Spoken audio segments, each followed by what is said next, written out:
The Rail Coal-Fired Bistro is committed to offering top-quality menu selections for breakfast, lunch, and dinner, including an after-hours menu.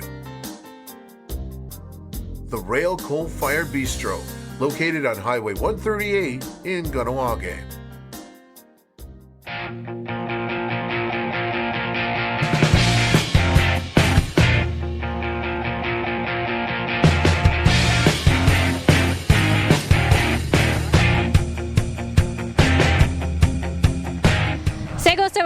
And welcome to another episode here of First Nations TV 360. I'm one of your hosts, Regan Jacobs, along with Sergio Pavone.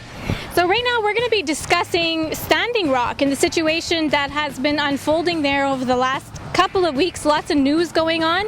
There was a recent decision made by the U.S. District Court in Washington, D.C. that did not grant a halt to the Standing Rock Sioux Tribe. That's right.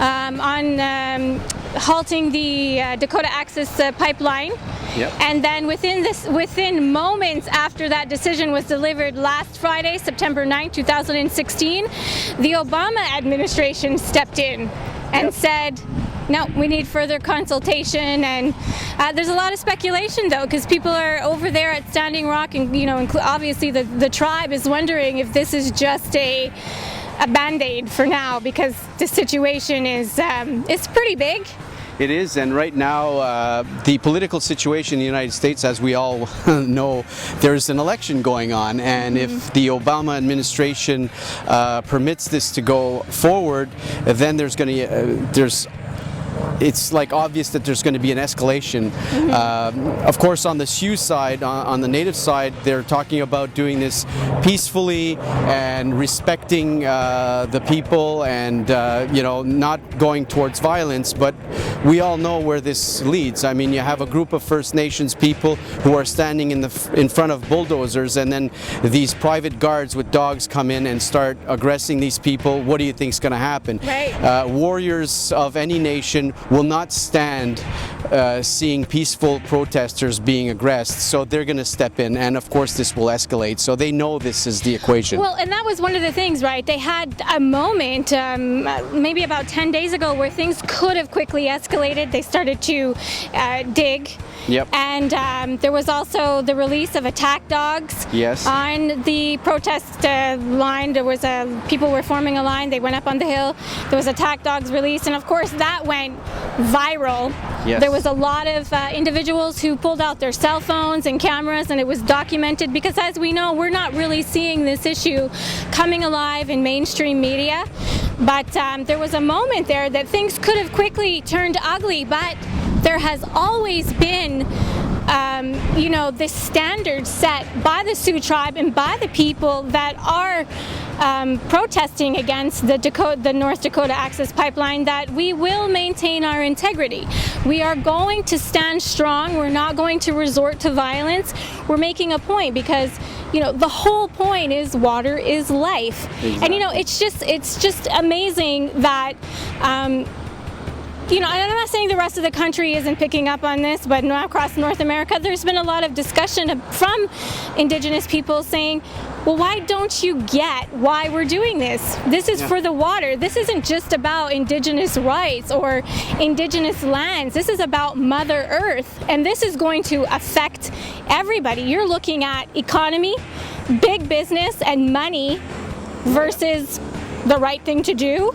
Well, it's history that's repeating itself. I mean, if you look at history, as we've seen it unfold, First Nations have always been displaced for economic reasons, and the economic reasons are always based on the well-being of society excluding First Nations. And this is repeating itself again, because in the first instance the project was to go through a non-native community that objected to it, so they listened to in the first place they listened to non-natives saying, we don't want this in our land. So what do? They turn around, pass it on federal land, federal quote-unquote lands, right next to the Sioux reservation, their territory. So it's okay to do it to First Nations, but not okay to do it to non-First Nations. So it's history that repeats itself. They always protect their own voters, and it's always in the name of development and economy and all that stuff. So,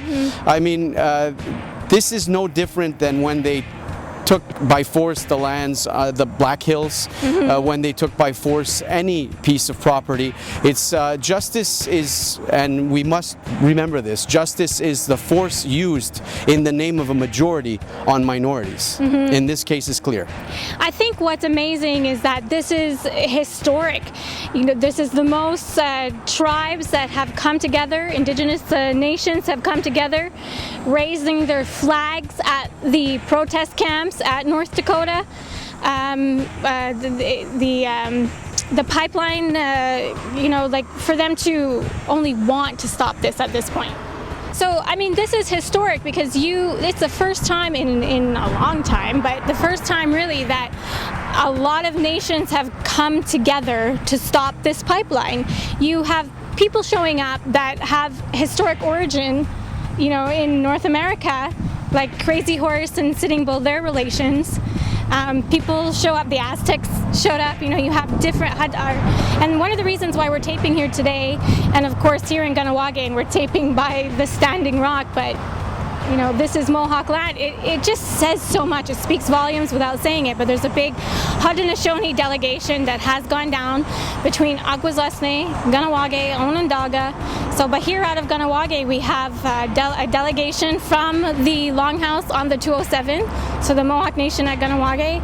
And then you also have representatives of the Mohawk Council of Kahnawake. You had 2 chiefs going down, and I believe they took a community member with them. So there's a contingent of people representing the Haudenosaunee as a whole. That's right. So, but history is coming full circle because I mean, the Americans have always feared, and that's why they massacred in 1890, 29th of December, they massacred the Sioux people at Wounded Knee because they were going to celebrate the ghost dance, and the ghost dance is simple, is the warriors will come back and defend the land.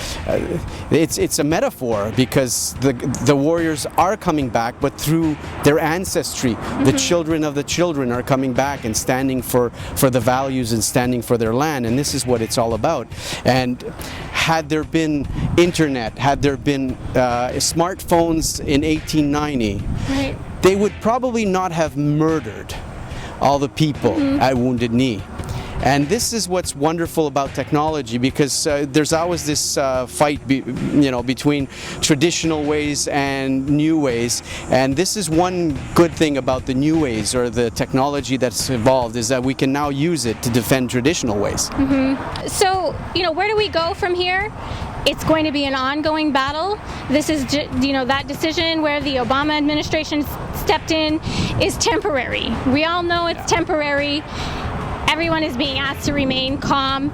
The reason why there are also so many people from not only Haudenosaunee country, but all over North America, is that there was a call put out by the men and their society over in Sioux country for help. And come and join us and stand up for what is right. So water is life. And we're going to continue to keep the community updated on this story. Our men are traveling now on their way to Standing Rock, and as things develop, please check into our Facebook page and also www.firstnationstv.com for updates, not only on this issue but on what's going on in our area of the country. Excellent. Stay tuned. Yeah, so stay with us, and thanks for watching. I'm Regan Jacobs. Sergio Pavone. Fntv 360.